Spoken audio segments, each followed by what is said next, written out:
Deion Sanders is talking college football playoff, but what are the realistic expectations for Colorado? Is it the playoff or is it something else? You are Locked On Buffs, your daily podcast on the Colorado Buffaloes. Part of the Locked On Podcast Network, your team every day.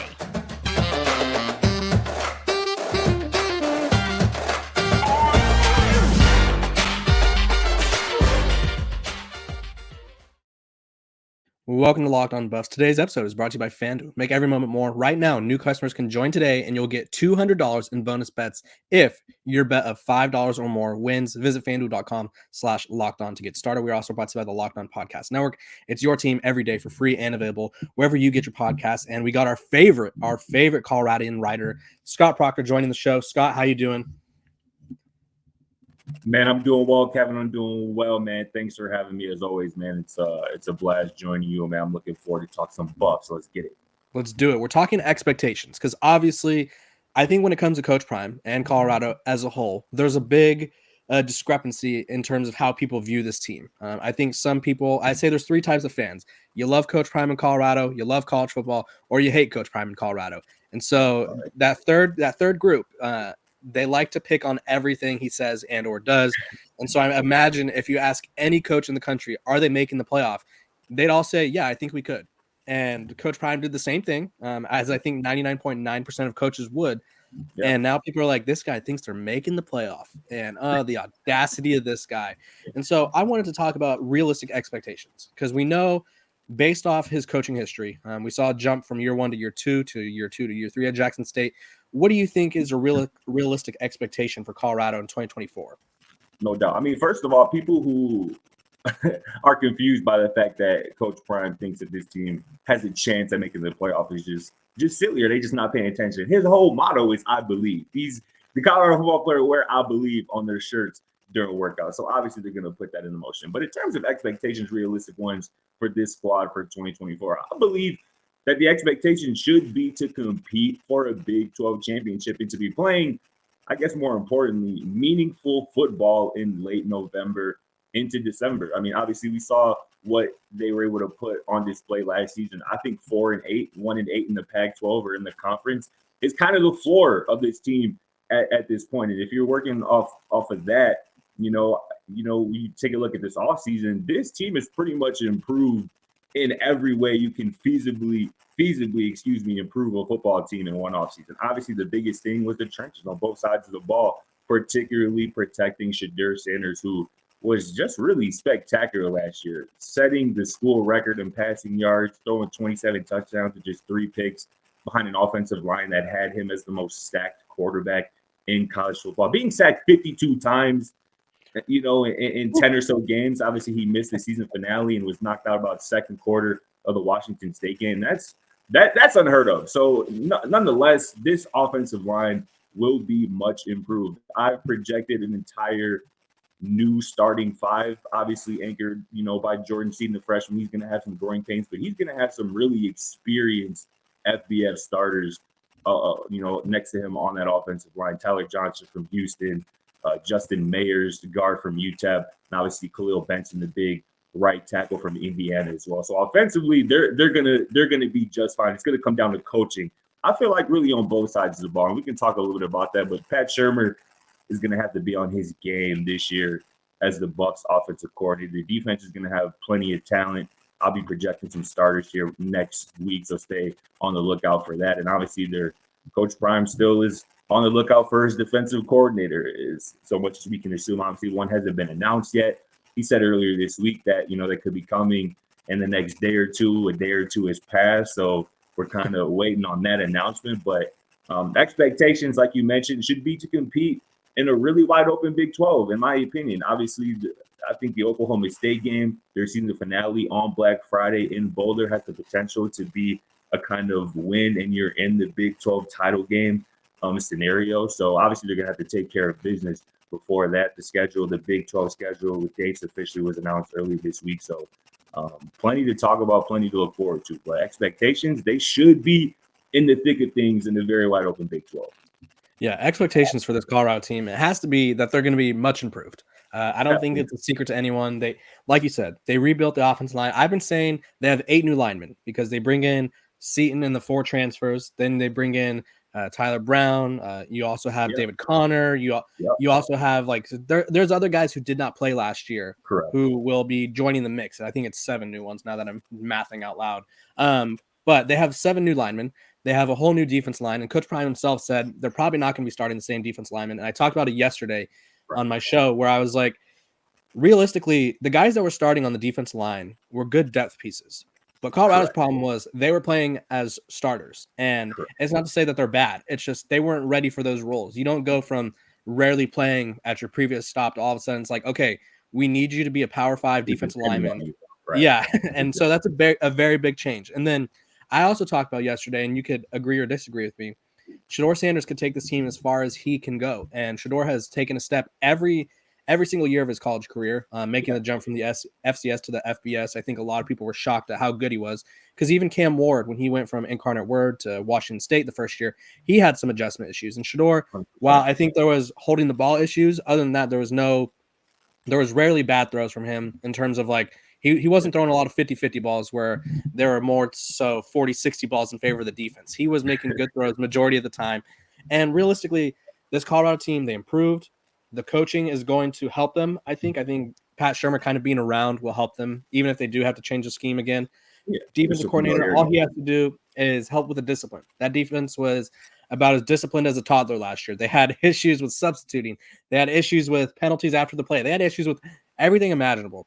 Right. And so, and I think a lot of people aren't remembering the Pac-12 was absolutely loaded. It's unfortunate that the conference ended the way it did, but the Pac-12 was arguably the best conference in college football last year. Colorado, I think, played Oregon, USC. They played Utah, who was injured at the time, or they were beaten up a little bit at the time. Oregon State. They played a majority of the top chunk. So it's really tough to be successful when you're still trying to figure things out. So I think expectations realistically are for this team to take a major step forward. Now, are they going to be contending for titles? We don't know. But I think Scott is right in saying they should be in the mix for some sort of Big 12 contention should everyone stay healthy and should everyone improve like we think they will. And I feel like the biggest reason you touched on it in the beginning, the biggest reason why I feel like there should be so much optimism for this team in particular is because of the guy behind center, number 2, Shedeur Sanders. I mean, that's really how I look at football a lot of the times as a former quarterback myself, more so on the NFL level, but it certainly applies to college football as well. If you have a quarterback, a game-changing quarterback who you feel like your offense, he's the engineer behind that offense, and what he showed last year, again, coming up from Jackson State where everybody was talking about, he did that at Jackson State. We don't know if he can do that in the Power 5 in the Pac-12. Well, he set records, and he was arguably one of the best quarterbacks in the not in the Pac-12, but in the entire country last season. Again, obviously early on he was in Heisman talks, and rightfully so. And obviously we know how it ended up. But again, with improved protection, with even more weapons, you still have Travis Hunter to throw the ball to when things get tough. That's a good position to be in. So I feel like Shedeur Sanders, with an improved supporting cast, this offense in particular should be as good as anybody's. Yeah, and they also should have a more consistent run game, which takes a lot off him and also opens up more for him. I was doing a little deep dive yesterday. They rarely ran play action last year because there was nothing. There was no. That was just one extra second of Shedeur having his back to the defense and possibly getting hit. And even when they did try it, I remember the most vivid play I remember of them trying an RPO, I believe, was against UCLA, and I think it was Cameron Latu. Or not Cameron Latu. I forgot his first name. The best edge rusher in the 2024 draft. That he was in the backfield by the time Shedeur and the running back had let go of the ball. Like before the decision was made, he was hugging both of them and tackled them at the same time. And that's why I talked about it a little bit earlier. Maybe we can talk about it a little bit later. But I feel like this team is talented enough player-wise to do whatever it wants to do. It's going to really come down to coaching on both sides of the ball. Pat Shurmur has to be at least more committed to running the ball than Sean Lewis was last year. And I talked to Case Keenum, who Shurmur coached, obviously, in Minnesota. He was the Vikings offensive coordinator when Case Keenum was there in 2017. Obviously, that was the best season of Keenum's career. It was the season of the Minneapolis Miracle. And that's something that Case talked about, that Shurmur is really good at making the run game an emphasis, even in an offense that might be pass first, which Minnesota arguably was, and Colorado certainly will be in 2024. Even if you are a pass first and you have a rock star quarterback and weapons out on the perimeter, you have to make defenses respect your willingness to run the football, even if it's not effective. Even if you aren't getting 5-6 yards of carry, you have to at least show the willingness to run the football. And that's going to open things up for Shadur, for these talented receivers, and that's going to be on Pat Shurmur, and he's going to have a big say in how successful this offense and this team is this year. Yeah, they need to run the ball more, and there also needs to be some sort of clock management discussion, because there was a few issues.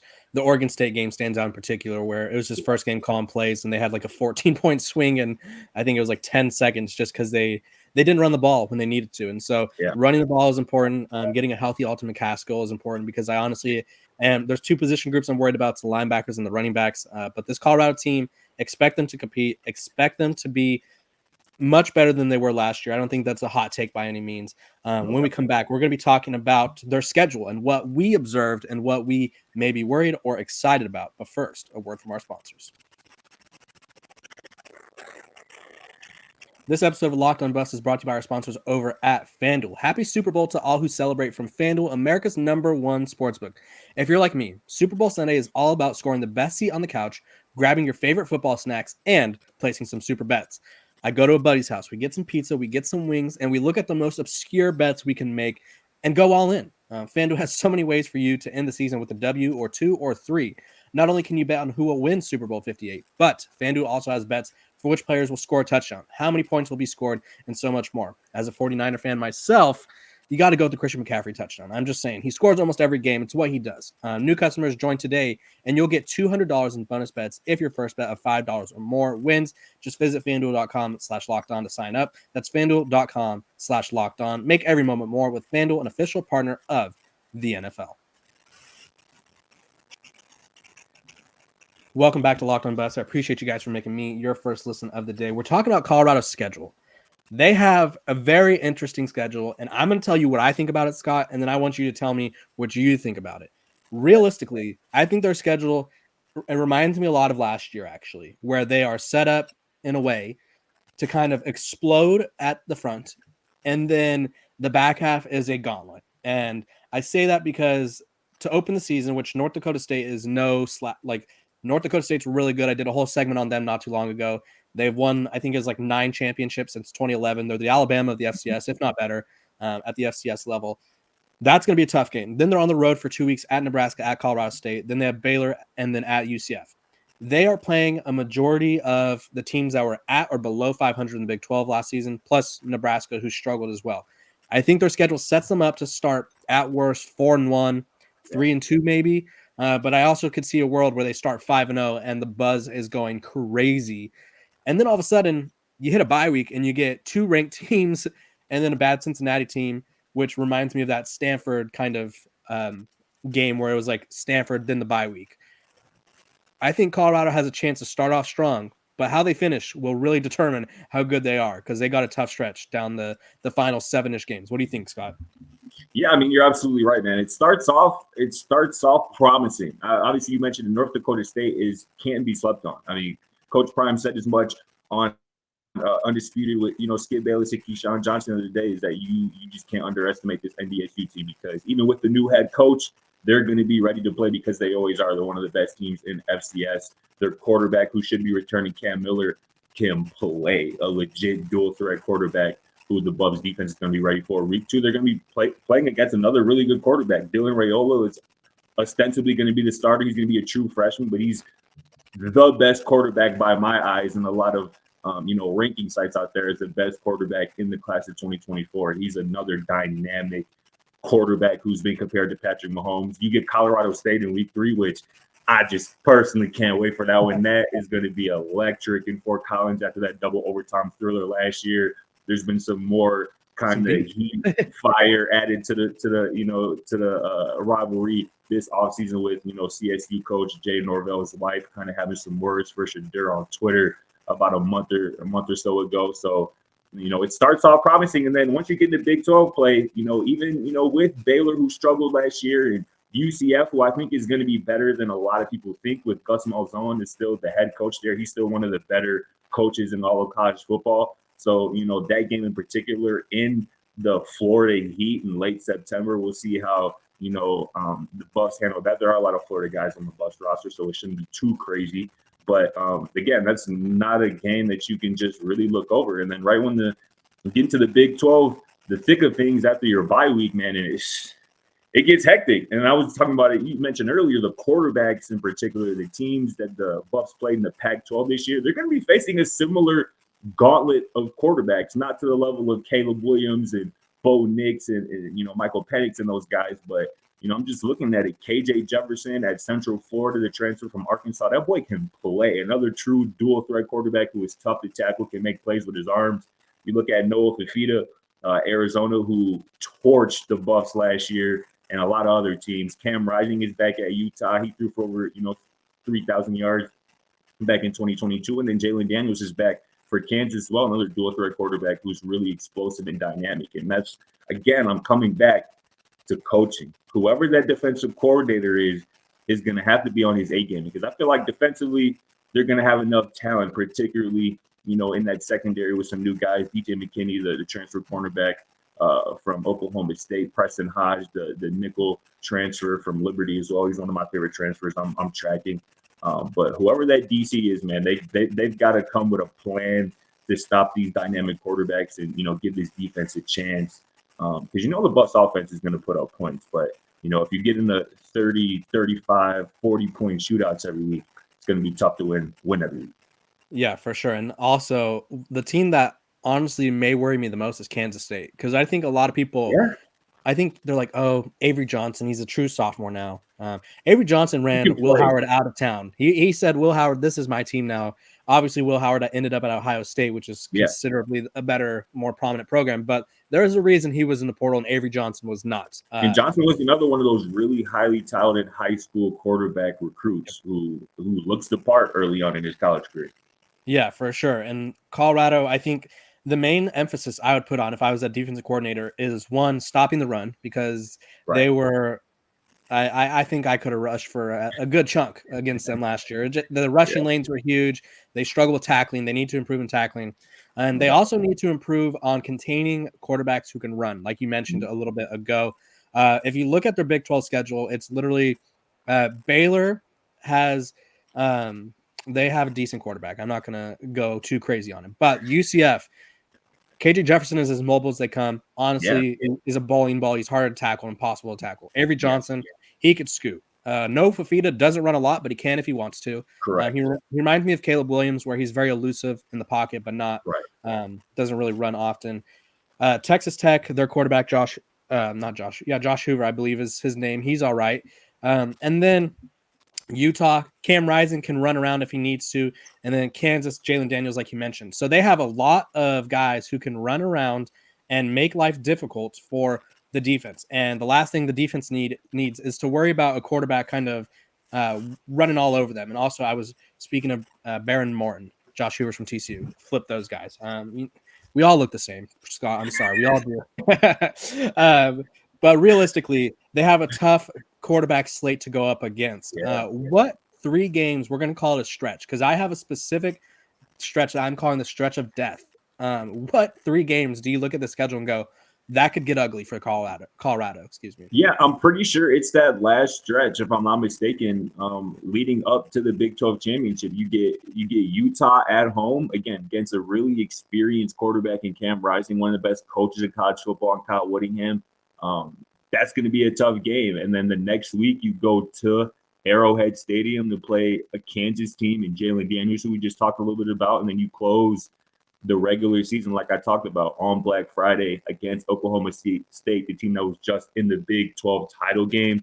That's a stretch. If you make it, if you're the Buffs, if you make it to that stretch, say with just a couple losses or less under your belt, that's a stretch that could make or break your season. So that's going to be tough, man. All 3 of those games are toss-ups. I can see, the Buffs, winning or losing each of those games, depending how things are out, depending on what the health status of both teams are like, and whatnot. So that is a stretch that is, I think, is going to be crucial to, how we look at this 2024 season.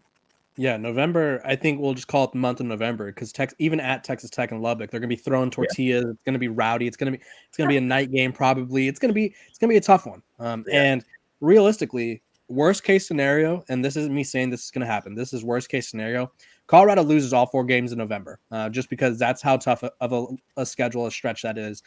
Texas Tech was, and Josh Pate said this perfectly the other day. People had expectations for them in 2023, and they underdelivered.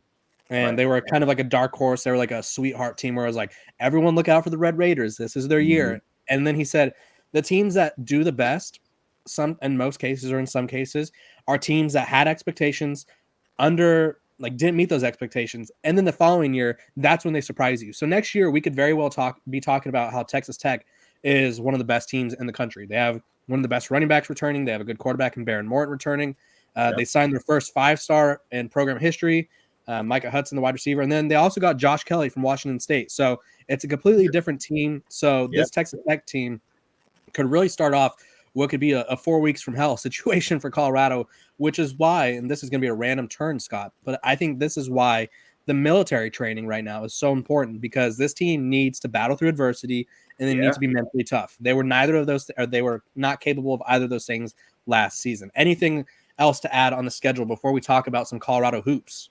I was going to say, man, it's a grind, man. Yeah, I like how you mentioned the Marine training. The college football season, the football season in general is a grind. I mean, after September and October enough, you eight or so games in, 2 months into a season, you still pretty much got a whole half a season to still play. And at that point, you still got to be playing your best football. Not just playing, but playing your best football and continuing to improve. So I think that's what this team fell victim to last season. We talked a little about last time I was on the show, man. A hot start to the season. Maybe you start feeling yourself a little bit, or maybe more is just more of a physical drain that the season can put on players who aren't necessarily used to that taxing on their body. So it's going to be fascinating, and that's going to be a storyline to follow. Not really just how this team starts the season, because we've seen them start a season strong, but it's going to be about how they finish against some really tough opponents down the stretch. Yeah, and they added more depth everywhere. So hopefully when we get to week 7, we're not throwing out safeties at corner and having 4-star wide receivers play corner. But it's one of those things where they have a very, I would say, a tale of two schedules, if you will. They could start really strong. It wouldn't shock me if they start 5-0. And then it also wouldn't shock me if they finish like 1-5 down the stretch or whatever it may be, because they got a very tough schedule. When we come back, we're going to be talking about, can the Buffs on the hardwood compete in the Pac-12, because they are near the top of the conference.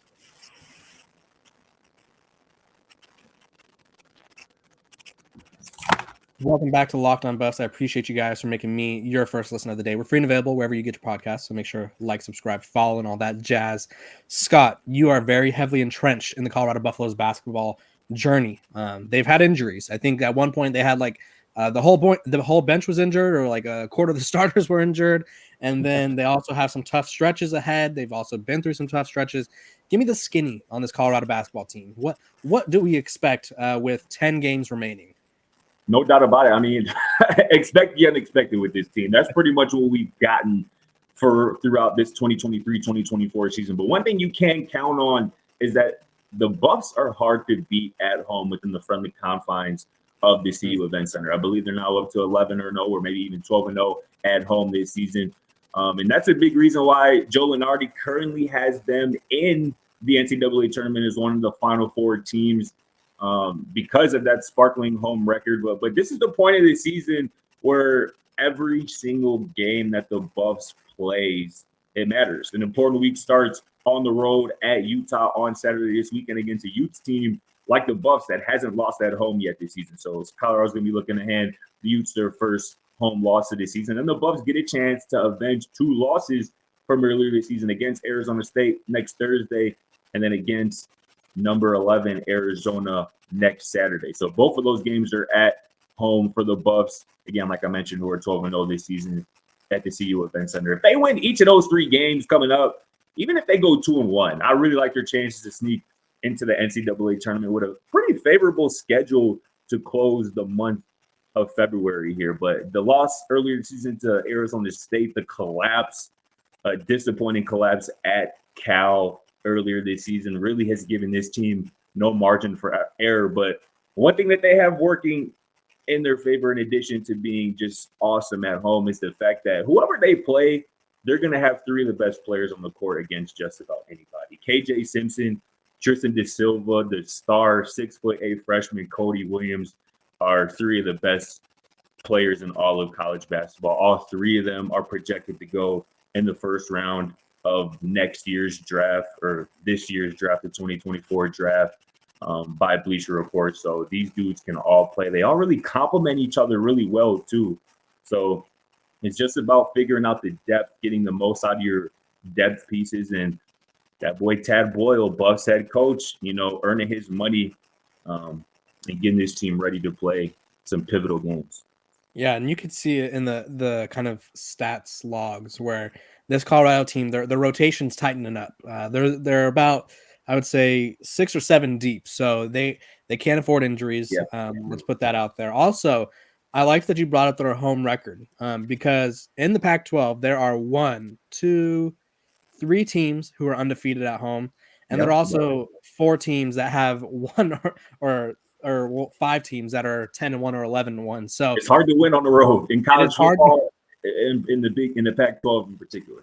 Yes, for sure. And honestly, this Colorado team, when you watch them, when they're clicking, it's like they could be one of the better teams in college basketball. Yes. But then you mentioned that Arizona State collapse, and it just reminded me of like middle school basketball where like the other team's just really good and like they have like a guy who could dunk and all you guys are like 5'7", and it's like, oh wow, this is getting out of hand quick. Because Arizona State, while they aren't like undefeated, they're probably not even going to make the tournament. They're a frisky team, and they're very much a team of like momentum. And so if they get momentum going, it is tough to stop them. And that Colorado team looked panicked, to be honest. Arizona State was pressing them hard. They were up in their face, forcing turnovers, doing everything they needed to. And Colorado looked pretty shook, to say the least.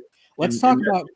I was going to say, that's really, I feel like a function of just them being on the road. That's kind of what we've seen out of this team on the road this season. That's what really gives me pause. As talented as they are, it gives me pause about their long-term prospects in the Pac-12 tournament and obviously the NCAA tournament if they get there, because them games ain't going to be in Boulder, Colorado in the CU Event Center. And the Buffs they're going to have to show improvement on the road before the regular season ends for me to believe in them come tournament time. They're just going to have to show improvement on the road, because we know they can do it in front of their home crowd, and we know they have the talent. But and that goes to say, I mean, I've heard basketball analysts all the time say bench players, role players play better at home.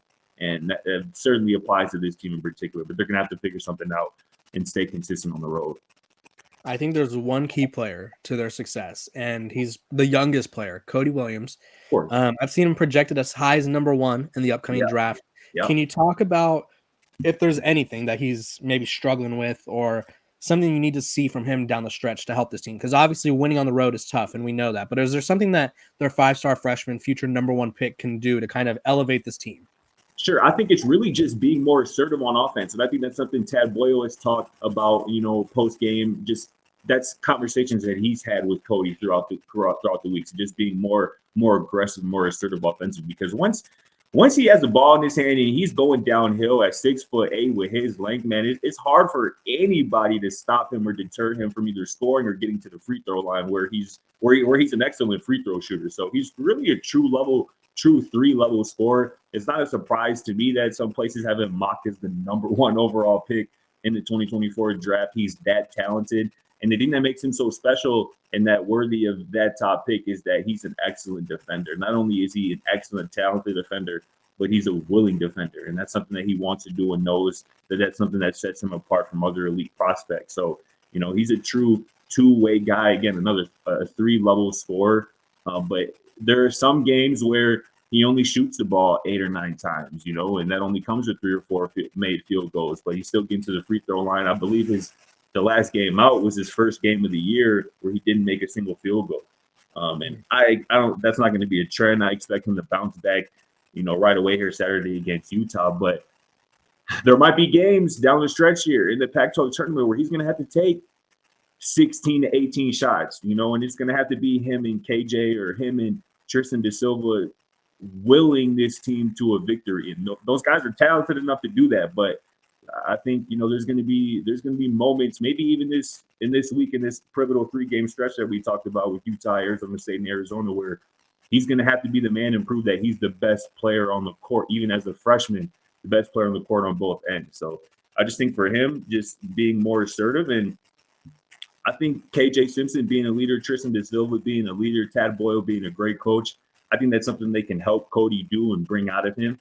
But if he brings it out, man, I think if we get a 20-shot attempt Cody Williams game, he might break the internet. I'm not gonna lie. He is really talented, and he can really score when he wants to and do really everything else on the basketball court that you would want. Yeah, he's really good. And honestly, in this next few games, they're going up against teams like Utah has a good big man. Arizona has a really good big man. They play Oregon later in the year, and Oregon has 2 7-footers that they like to throw at people. So there's a lot of things that are coming his way. Look out for the Colorado Buffaloes on the court. They take the court this Saturday at 3 p.m. Mountain Time, 2 p.m. Pacific against Utah on the road. Scott, I appreciate you for joining me. Tell the people where they could find you and what you're working on. Of course, man. Follow me on Twitter /X at Scott Procter _ man. Go follow my work at the Colorado one, man. We're dropping Colorado Buffaloes content pretty much every single day. So stay tuned. Kevin, it's been a blast chopping it up with you, my boy. Appreciate you having me on. It's always a blast having you on, Scott. I appreciate you for joining us, and I appreciate everyone else for tuning in. We're nearing 5,000 subscribers. Let's get there by Valentine's Day. It's the day of love, so that way we can all love everyone, I appreciate you guys for tuning in, making me your first listen of the day. Hope you guys have a great Friday and a great weekend. I will see you guys on Monday.